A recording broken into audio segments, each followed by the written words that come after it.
Good morning to everyone.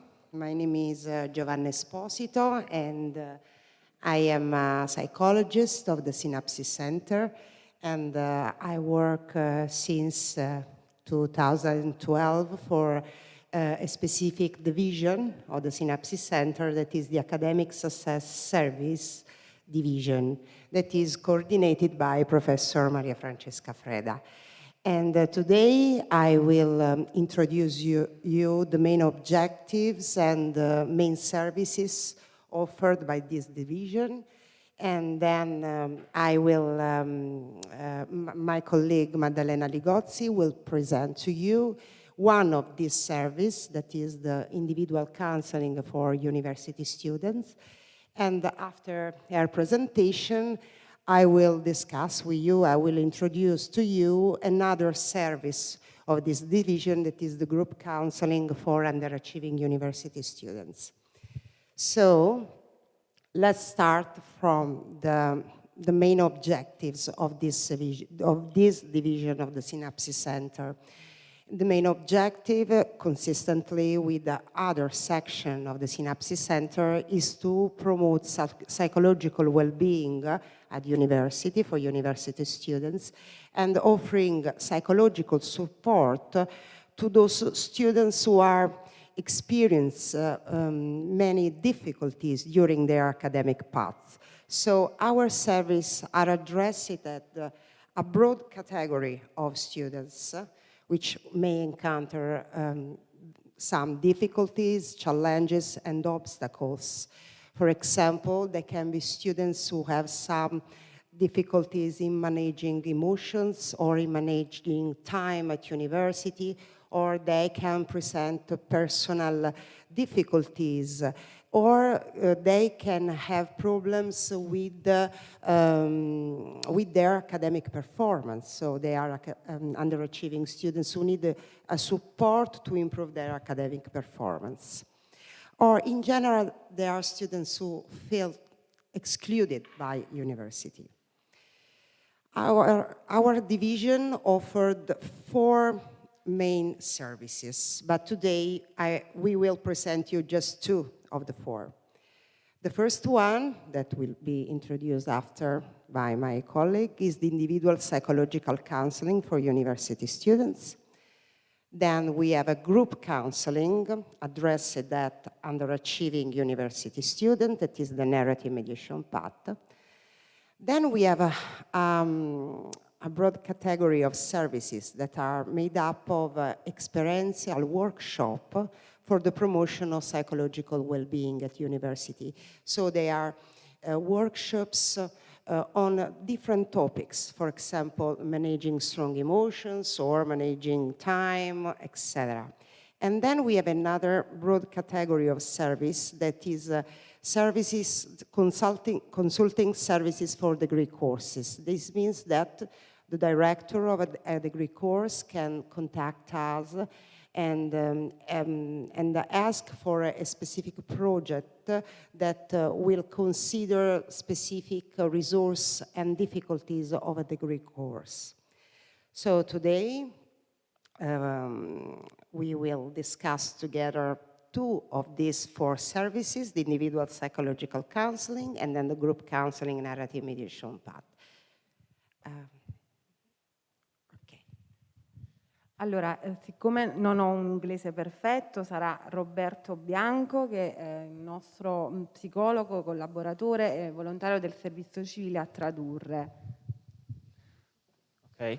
Dr. Maddalena Ligozzi says that her English is not perfect, so I will be translating what she says, and I will be reading the presentation, okay? I'm Dr. Roberto Bianco, by the way. I curated the translation of the following slides, so if you notice some mistakes, that's on me.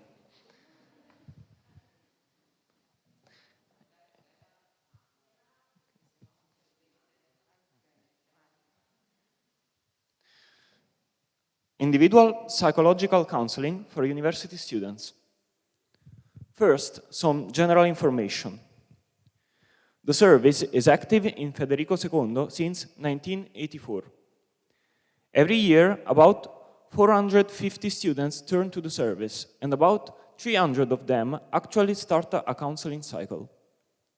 The service is fast, free, and easily accessible. In order to access the service, one simply has to send an email and fill a form. Within days from this first contact, an appointment is arranged. The counseling cycle consists of a total of 4 sessions, once per week, each of the duration of 45 minutes. The student may ask for another counseling cycle after some time if he or she so wishes. Counseling is delivered by clinical psychologists using a psychodynamic approach. The psychological work focuses on the relationship between student and psychologist, which is shaped in the likeness of previous relationships. Because of this, expectations, emotions, thoughts, and ideas which defined those previous relationships are transferred onto the present relationship with the psychologist. This is called transfer. Because of its shortness, the 4 sessions intervention model naturally elicits separation anxiety, which is considered to be the emotional organizer of the counseling path. The limited time available brings the students to face unresolved conflicts regarding experiences of separation and independence, which are typical of this age. This allows to work on the feelings related to these experiences in an attempt to make sense of them and to acknowledge their inner conflicts linked to them. So, there are 3 focuses of psychological work. The first one is to think about the possible links between the students' relational dynamics outside the university context and the difficulties that the students may experience in regard to their studies and their academic environment. Working on this allows the student to acquire new perspectives about personal matters, which in turn help them to master their academic path. Support the students through difficult times, moments of crisis, or turning points. For example, the end of one's academic course, helping them to explore the meanings linked to these experiences. Support the autonomy of the students, encouraging them to take individual responsibility in managing their academic career and helping them to acknowledge personal and environmental limits and resources through an approach which is not prescriptive nor directive. Okay, I will introduce you the group counseling, the narrative mediation part, and first of all, I will give you some general information about the counseling.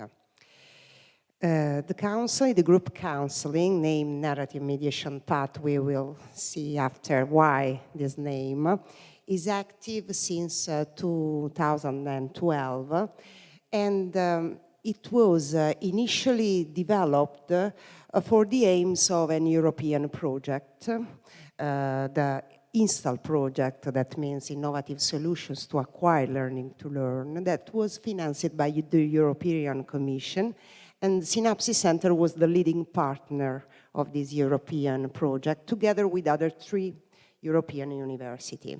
So we developed this group counseling for the aims of the European project, and we continue to offer to our students, this service after the end of the European project. And in fact, the service is still active in the other 3 European universities that participated in the European project and that are located in Spain, Denmark, and Romania.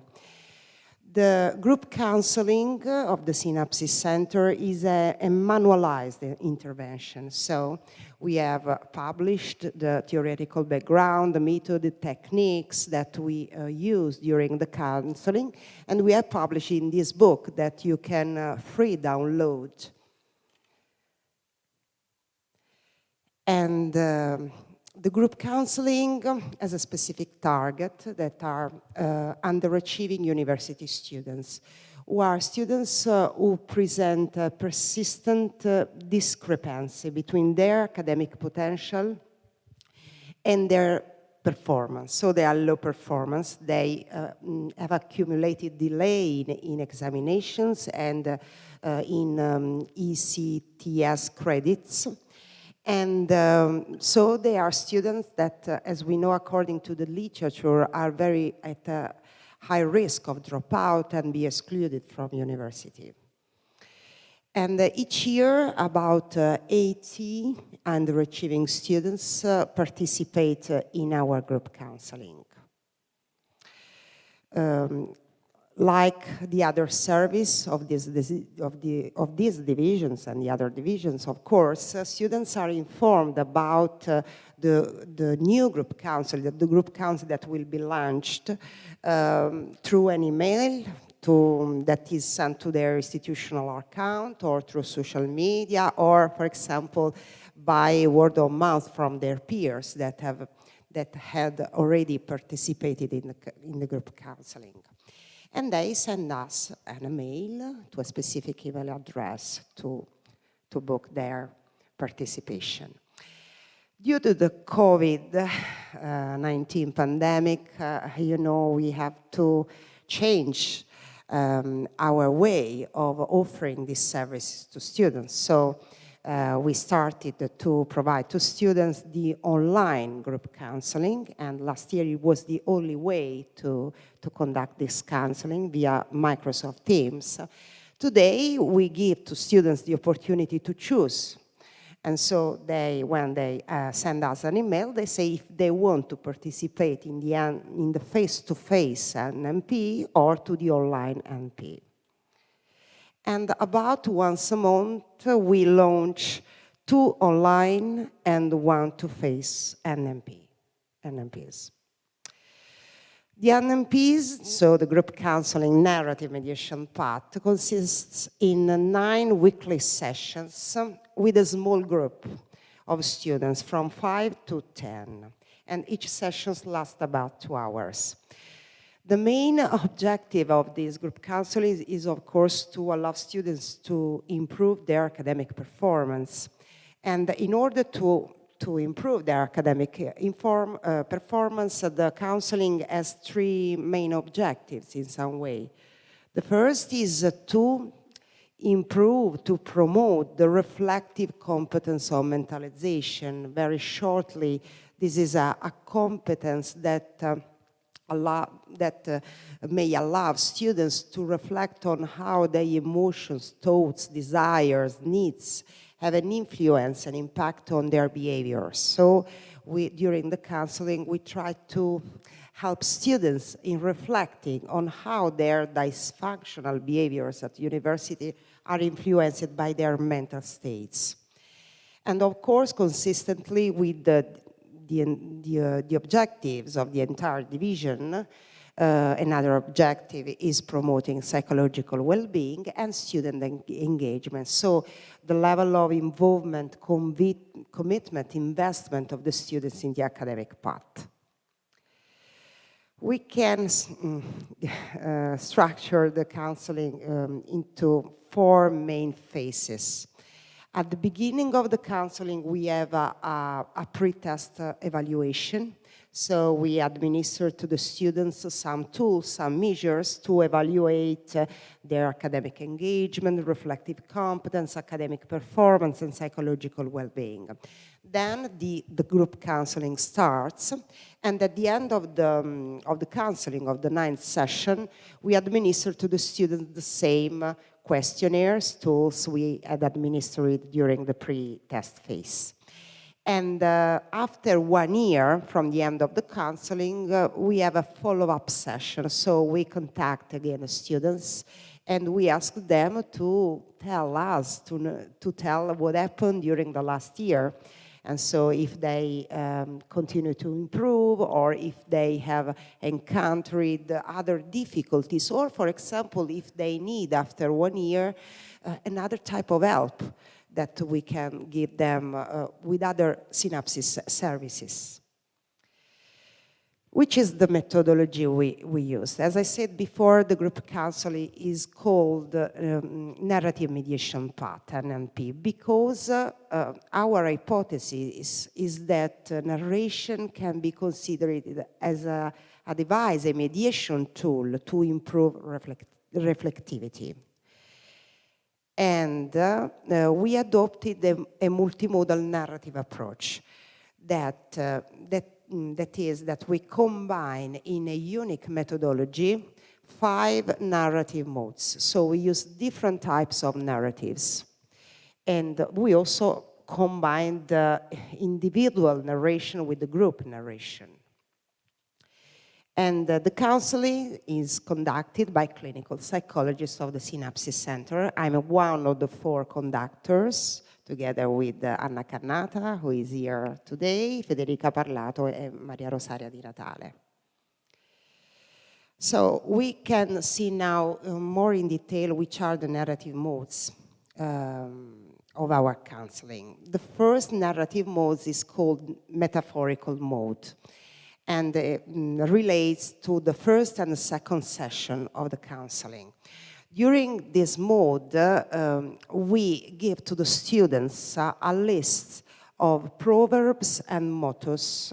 This is an example. Yes, we can, you know, this motto, or mission impossible, for example. And students are asked to choose one proverb or one motto that from their perspective better represent their university experience. So these 2 first sessions are an occasion to start to work to how these representation of the formative selves are related to specific mental states of students. Then we have the iconographic mode that relates to the 3rd and the 4th session. And during this mode, we give to the students 6 vignettes that represent 6 typical university situations. For example, the enrollment at university, the study at home, an oral examination, a written examination, or an informal moment at university. And students here are asked to choose one character in each vignette, to write a balloon, and to write inside the balloon the thoughts and feelings of the character they have chosen. And so during these modes, we start to work with students to reflecting on the university experience, but at the diachronic level. So how the students have encountered difficulties and how they can reflect on the different moments of their university experience. Then there is the writing mode. So we change type of narration. It relates to the 5th and 6th session. And during this mode, we give to the students 3 narrative assignments. So we ask them to write this time, and to write at first a low point of their university experience, then an high point, and then a decisional turning point. So during these modes, we work on how specific mental states are related to specific behaviors acted by students in the past, and also to their ability to take decision, for example, thanks to the decisional turning point. The 6th, 7th session is dedicated to the bodily mode. So students now are asked to narrate about their university experience using their bodies.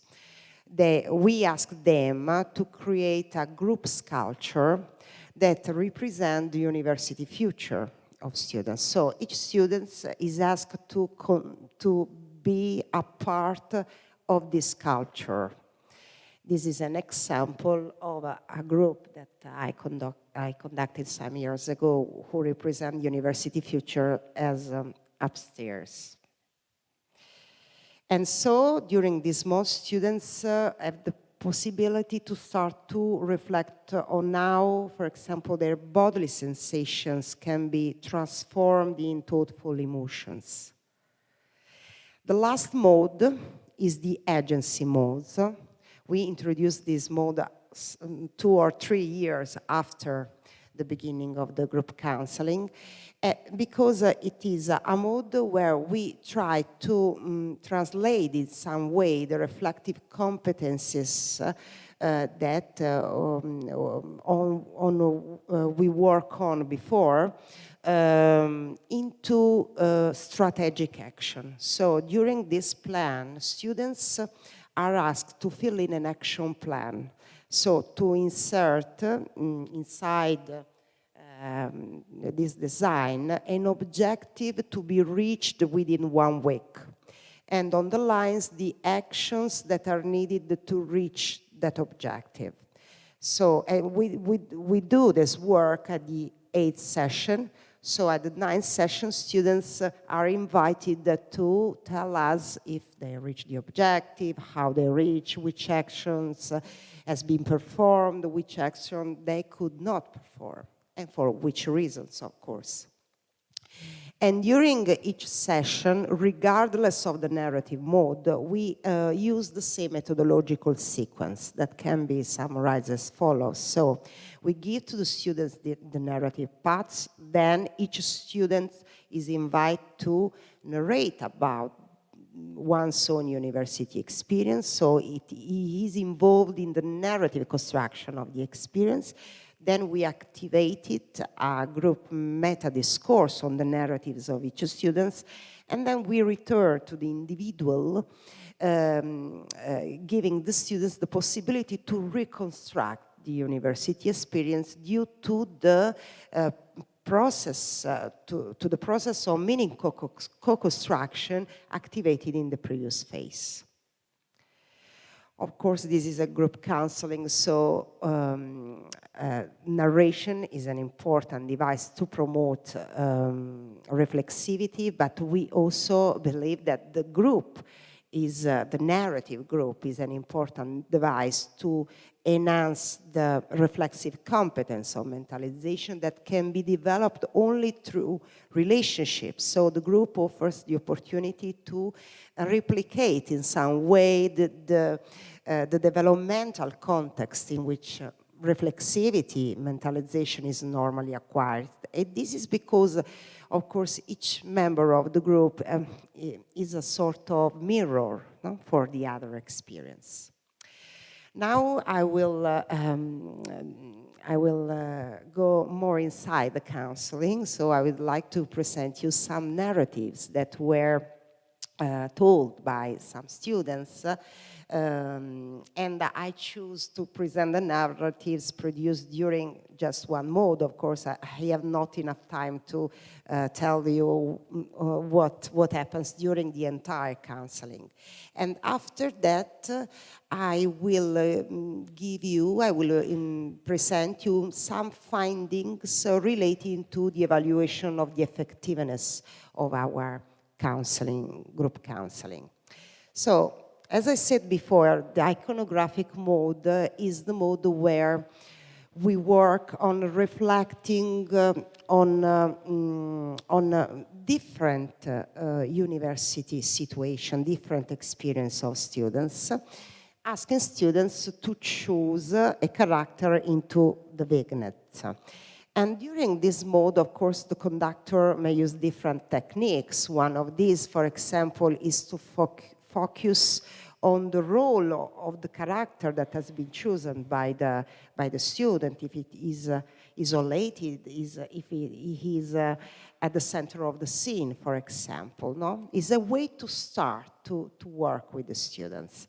Or, for example, we usually ask the students to read what they said, what they wrote in the 6 vignettes, creating a sort of story of that hypothetical character that has chosen, that give us the possibility to reflect on the entire academic path of the students. And these are the vignettes, the enrollment at university. We saw one before, the study at home. This is the class. And as you can see, we have made some adaptation to the vignettes after pandemics, because at the beginning there was a face-to-face class. But now we have inserted the possibility to participate to the lesson from home. An informal moment at the university and an oral examination at the universities.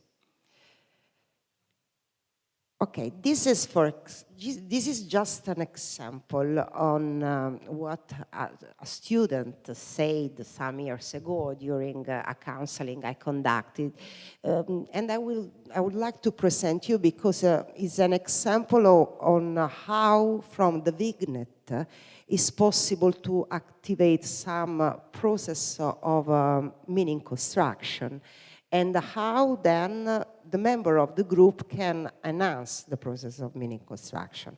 For example, one student commenting on the third cartoon, on the third vignette, that is the study at home, said, the third cartoon represents the situation I hate the most. That is when I am at home with a textbook. I wrote in the balloon, it bores me too much, I want to go out. Then the student continued by saying, I cannot study at home, and above all, I cannot study alone. The truth is that I can't stand being alone. I need someone to keep me company, a friend, television, even my dog. I'm terrified at the idea of being alone. So starting from what he wrote in the vignette, then the student continued to elaborate on his sense of solitude. Then he continued to say, the fourth cartoon, that is the informal moment at the university, however, is my favorite. I choose the girl at the center of the scene, and she said, get up, guys, let's go for a coffee. Nevertheless, when the students narrated about the fourth cartoon, she seemed very sad.